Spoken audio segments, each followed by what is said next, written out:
In our social media-led world that's overflowing with reels, tweets, TikTok videos, newsletters, posts, it's hard to imagine someone being considered iconic and influential and celebrated for over 5 decades and counting. Especially if you started way before all these decades came into existence. I'm delighted to welcome on Media Dialogues today best-selling writer of both fiction and non-fiction, columnist, former magazine editor, model, and full-time bon vivant with an incredible and voracious appetite for life. Little wonder her latest book, a memoir, is called Insatiable. Ladies and gentlemen, Shobha Day. Shobha, it's lovely to have you in the studio. Thank you, Anuradha. Thank you very much. Great pleasure. I'm looking forward to it greatly. I'm sure we'll have a great conversation as we have in the past. What do you make of that introduction? Do you think, because I know you hear very carefully and react to everything.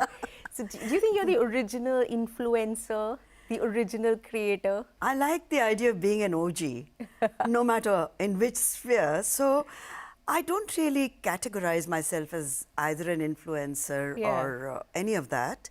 It's just good to feel yourself and good to know that you've been able to be yourself and do exactly what you want on your own terms for 50 years and counting. And to be in a public space where almost uninterrupted as a professional writer. No, and your columns, Shobha, I think being in the column, being mentioned, being dissed, whatever it is that you decided to do with people or on issues, did make a difference to what people saw and made of events, isn't it? I'm sure, but that was never a concern for me. It wasn't a preoccupation. I wasn't writing to get those reactions. I was writing what I wanted to. And I've been very lucky that I've been able to do that without any constraints. Of course, the environment today being what it is, it's significantly different. But for 5 decades, I've had a free run. And that in itself, I think, is a great feeling. I haven't missed a single deadline. I haven't skipped a single column, and I've just been at it and enjoying every minute. It's not like I look at it as something that's now just a professional obligation that I have to get to my laptop and start hammering out a column. It's not about that at all. It's about the excitement that each column, each book, each comment, each tweet, each Insta post, I'm still like a kid, getting a kick out of it. What do you make of this creator economy, all these young people from different parts of India, from the boondocks even, suddenly coming to prominence, either because of sharing their authentic selves, some outlandish talent, unique trait? I like it. I think it's very democratic. For me, it would be oppressive at this point to do it. I don't even think it attracts me enough to put myself out there every 3 seconds and either tweet or put up a reel. It's a lot of work. So I admire the people who actually do it. I admire the people who are creating content by the microsecond, as it were. I admire someone like an Urfi Javed, for example. She has created a persona in a manner that has broken a lot of rules. And I like the fact that she can take what comes with the turf without ever actually degrading herself. I don't find her doing anything offensive. I find her appearances, I actually look out for it every morning. What is Urfi going to be not wearing today? So she's made a brand name out of something, using her creativity, using her personality, using her physical assets. What's wrong with that? I don't see anything at all that people go on and on about arresting her. Arresting her for what? She's not breaking any law. There are lots of people out there, talent that just keeps sort of bubbling up like almost volcanic. The creativity eruptions. I love it. These are people who would never ever have had a shot at doing anything with their own lives, their own personality. They didn't have the advantages that I did. They didn't have your advantages. They're doing it like self-made, self-created celebrities. I love it. I love the idea how equal all these platforms have made everybody. Do you wish you had these aids when you started? Not at all. I enjoyed doing it my way, and perhaps it was a tough and hard way. But it's also difficult to speculate, right? It's a hypothesis. How would it have been had I had these all these tools Because and you're aids. using, you slid into them very organically, isn't it? I did. What was it? I checked before we did this. 137,000 followers on Instagram, 2.5 million on Twitter. Yes. So you're making the most of these aids now, isn't it? Yes, but Do you find yourself communicating differently, thinking of different things to say, or different ways in which to say things? I think it's important not to be obsessed with numbers in any case. It's important not to keep checking your likes and your followers. You just have to be your authentic self. And if people are interested in that self, I guess they'll sign up. And if they're not, what does it matter? I mean, I'm not going to be getting any prizes and awards at the end of it all. And neither am I looking to commercialize. So I'm not looking at brand endorsements because of a certain X number of likes and followers. For me, it's about self-expression, and it's unfiltered, and it's not calculated. There's no motivation to do it other than the fun of doing it. And if you're really not on social media platforms, you're living under a rock. And as someone who chronicles today and today's times, I cannot afford the luxury of living under a rock. Neither do I want to. Talking about having fun and talking about being yourself, the memoir. Yes. Insatiable, what a fabulous title. It sort of kind of gets your appetite for life, isn't Yes. it? Yes, For the it next does. best thing, the next big thing. Well, it was lovely. I liked the way the title came to me, because the working title for the book initially was Searching for Anuradha, which is my given birth name. And Which I didn't know, and I literally fell off when I read it, started reading the book. yes, so we must discuss a bit about what Anuradha, the connotations of that nakshatra. Yeah. It's supposed to be a fragile nakshatra, by the way. Oh. And 17th in the order. Yeah, that I knew. Yeah, That I knew. so fragile, but one capable of giving a lot of abundance, whatever that means, but it sounds good. So the book started off really as a personal quest, and it just wasn't working enough for me and also for my agent, Kanishka Gupta, who kept saying, but ma'am, it's great, it's fine, it's very philosophical, it's deep. Is that really the title of the book? Because the mood of the book is quite different. So Insatiable, like most things, came to me like that. You cannot explain how these things come to you for any writer, for any creative person. So you need to do a little explanation for people who haven't read the book yet, which is why you were called Anuradha, because, you know, when I read it, I'm like, Shobha Day. That name is iconic. The acute E, you know, like the French accent on the day, all of that, you know, the Shobha with the double A. So we've seen all of these, and the name is very familiar to most people, right? And here you are saying that you were not happy with your given name, and you actually preferred a name that your parents had thought of, which is Anuradha, which I'm quite thrilled by the way, to know that. They hadn't just thought of it, they had named me that. You know, we have the traditional naming ceremony, the Barsa as we call it in Marathi. So it was my given name. And then an uncle decided that it would be way too long, later when I grew up, to be signing off as Anuradha Rajadyaksha. So he was, perhaps he was right in the length of the entire name. But my older sister is Mandakini, and she didn't shorten it to anything else, and she still signs off as Mandakini Tata, of course, a married name. But she was Mandakini Rajadyaksha through college and school and her working years, and no one seemed to think it too long. What does it mean when you suggest that you still have this hankering for this name your parents had given you? There is a metaphorical thing here, isn't it? Or is it actually literally just never being happy with, you know, what you are named? Never been happy with Shobha because it just was so banal. It was just so common. It was so uninspiring, so non-classical, so non-poetic. It was the name of that generation of young women born in India. Like Priyanka became the popular name, and then Natasha and Ariana and Aryan Aisha, for boys. Aryan and all of it. So I had 6 Shobhas in my class growing up. So it wasn't fun to be Shobha number 6 or Shobha number 7. The last one actually, or the last one because of the Rajadaksha. Yeah, so to be known by a number rather than a name, and a name that I really did find without any emotional resonance. I connected to Anuradha, I still do. There is something about it which is I like classical names. So all my children are named Yeah. with classical, old-fashioned names, which they may not like, but I liked. Shobha was just too ordinary, I guess. But have you made your peace with it now? Not really. Shobha Day is now like a brand. I see it like it's, I step out of myself, and of course I relate to it. Of course I'm proud of it. Of course I know the power of the brand. Of course I know that you calling it iconic, not me. But yes, the accent was necessary because especially when we were traveling, I would always be asked, de what? It's Yeah. Shobha de something. Right. So the French accent came Yeah. on after that because it just made it easier for people when we're traveling to pronounce the name. And in my husband's family, his grandfather dropped the Y. So they were DEY days, the Bengali DEY days. And he grew up with a DE, and so was his father a DE. So is all our family members. They're all DE, not DEY. I have no problem with it. I like the way it looks.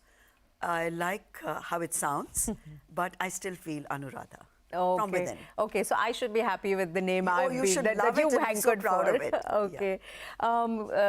Thanks to my parents then. You said something which I find interesting, which is that you cannot afford not to know what's going on, to know what's out there. And even in the book, you talk about how you want to know what the next big thing is. Yes. This is that insatiability, isn't it? And this is Absolutely. linked to an appetite for life. You want to Yes. just give us what drives this? I like the word bhook in Hindi. Bhook is something so primary. It's so basic. We all have our bhooks, right? It's not just about food. People can be hungry for recognition, for fame, for achievements, for so many other things in life. The targets they set for themselves. Hungry for love, hungry for attention. And all these hungers combined are a part of the book. So it's not about food. It's about a certain insatiable curiosity about life. It's about an insatiable desire to experience life, to be adventurous about so many things, travel, for example, new foods, new music, new tastes, new cinema. I have that. I think perhaps I got that from my father. He was equally curious at 98. He was still asking me questions about, say, Madonna. And her new release, or something he'd just read which had nothing to do with him as a bureaucrat and in the Ministry of Law, conservative Maharashtrian gentleman of a certain vintage. But till his dying day, he wanted to know more. So I get it from him. I want to know everything. Of course, it's not possible to know everything, but I still would ask questions. I have no ego at all. If I don't know something, I am candid enough to say, I'm sorry, I don't know, tell me about it. So how unusual is this for someone who is, and I am going to say it because it is out there, we all know, it's a well-documented life, for someone who's 75 years old? 75 is a nice number. Even visually, I like the way it looks. And age is not something that I will romanticize or say, oh my God, it feels incredible to be 75, I can't wait to be 80. That would be an outright lie. 75 comes with its own baggage, its own vulnerabilities, its own reality checks. So there's no getting away from any of that. But it's also an important landmark when we look at our past, when we look at what the mortality rate used to be for women, what it was in my mother's generation, my grandmother's generation. So I do feel great to be alive and kicking at 75, and that I still have a few years to look forward to of travel and dancing and music and fun and but this all of outlook, it. this outlook of curiosity, of wanting to be in the moment, of being in the now, how unusual is this for your peers, for your age cohort, if I'm going to use marketing kind of terms? Or is it unique to you, or do you think it's actually something that is pretty common now, that people do want to live fully and optimally, as you know, and in the moment? I think you said it, and it's a segment, a market segment that has been neglected and ignored, because women of my age, men of my age, who are in reasonable good health, We have the resources, we have the sense of adventure to try new products, to try new experiences, and that we are marginalized to being sort of semi-invisible creatures. You feel that way? A large segment of our society is treated with that kind of patronizing, you benign kind of tolerance. And ideally, they'd like all old people to be invisible, or at least that something that you shut up and put up kind of a thing. But we are there, we are vibrant, we are contributing to the economy in many ways. My husband at 83 is a working professional, and so am I. And I know a lot of women like myself in their 70s who are actively engaged with society in so many different ways and contributing to it and earning and have the money to invest, for example. And that we should be assigned a role which is out of sync with today. We are living longer, we are living better. So why not acknowledge that and not, I don't want to be relegated to a harmless little old lady, a little granny sitting there knitting booties for my grandchildren. I mean, I love them, but that's not my primary role in life, to be a nanny to my grandkids. Shobha, hang on. You have to pause for a minute. We have to pause for a minute because we've got to take a commercial break. When we come back, we'll talk more. We'll also talk about what the past 2 years of COVID were like and how that has been a life-changing experience. Stay with us. This conversation is going to get deeper. Welcome back on Media Dialogues. I'm talking to Shobha Day, and she has a new book out. It's a memoir, and it's called, very aptly, I think, Insatiable. Shobha, besides the things that we've already spoken about, there's something else that I find interesting in the book, and that is you seem to articulate a sort of insecurity about who you are as a writer even. Yeah, so you're at Lit Fest, but there are these writers who seem to intimidate you. You want to sound like Ramchandra Guha, but end up sounding like Gangubai Kathia, Gangubai. Yes. So what is this insecurity? Because I thought it would not be a problem if you're a bestseller, and both in fiction and non-fiction. What are you craving for? It's not about that kind of insecurity. It's not about numbers and recognition or any of that. Respect. I like the idea. Insecurity keeps a writer going. I find a lot of writers, far younger writers too, are self-absorbed, self-obsessed, narcissistic, conceited, and that sort of stifles your creativity. You should always be a little afraid and very insecure, because that keeps you on your toes. So yes, the mantle of genius that a lot of people walk around with, I find that on the one hand very amusing, and I look at them strutting around at Lit Fest, and when they come on stage, it's like they're about to change the world, and I feel like saying, excuse me, yours is one book in a world full of books. It's not that you've invented penicillin or something, it's not a vaccine for COVID that's going to save millions of people.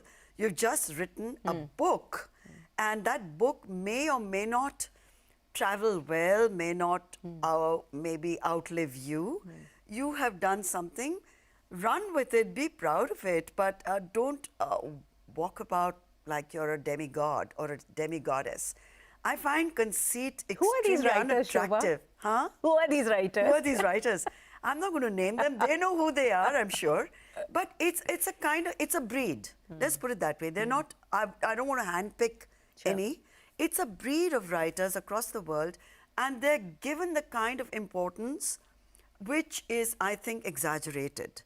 Because it's not that they're out there fighting a war. Haven't you been one of them? Never.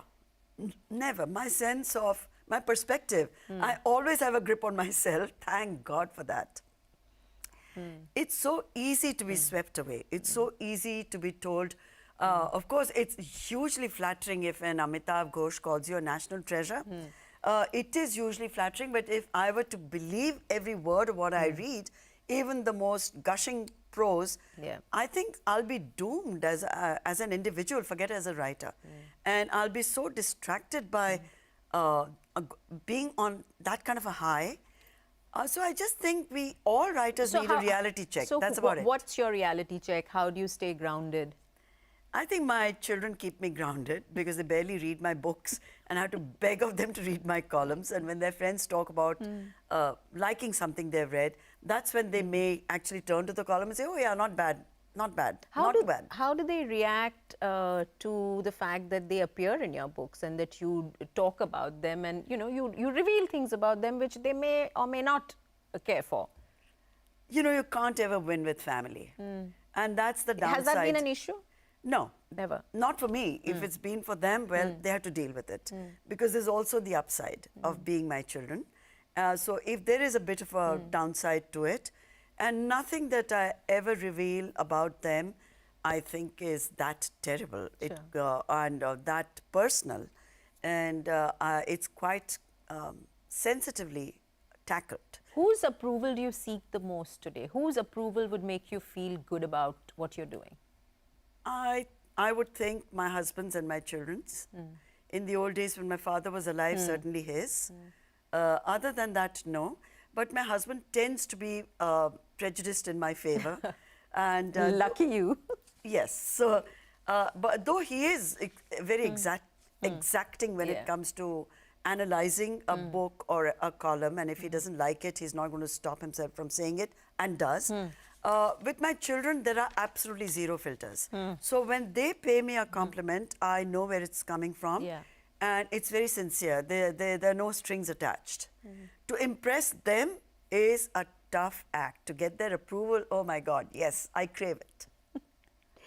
You mentioned COVID in the passing, and I know you've dealt with that experience in another book, in some of your Instagram posts during that time of the lockdown.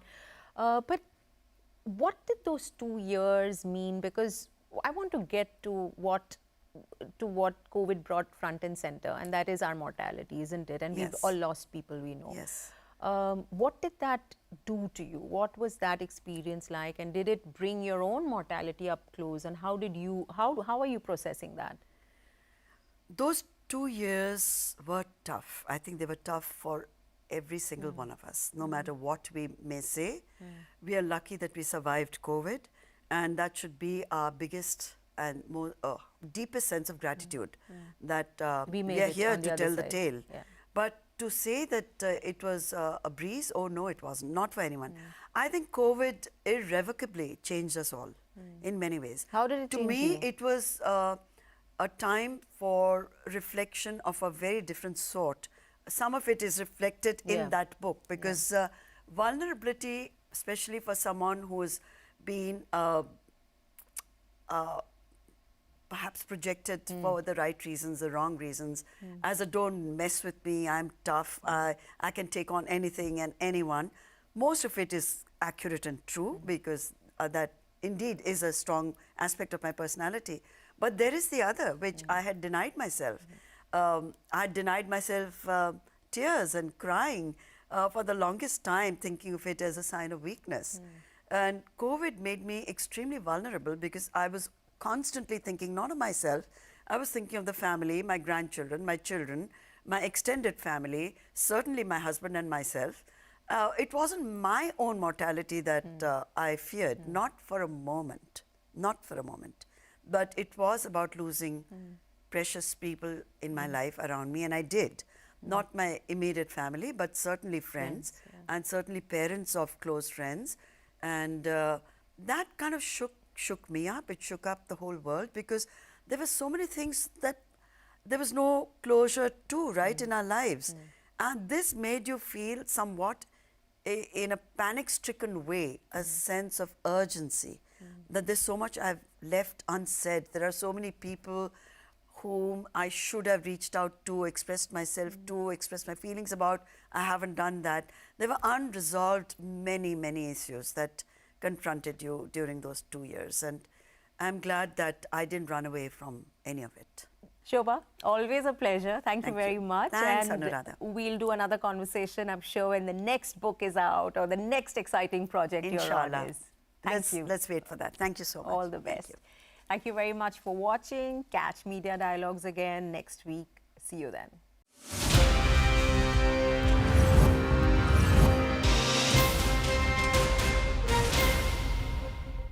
When challenges put you off,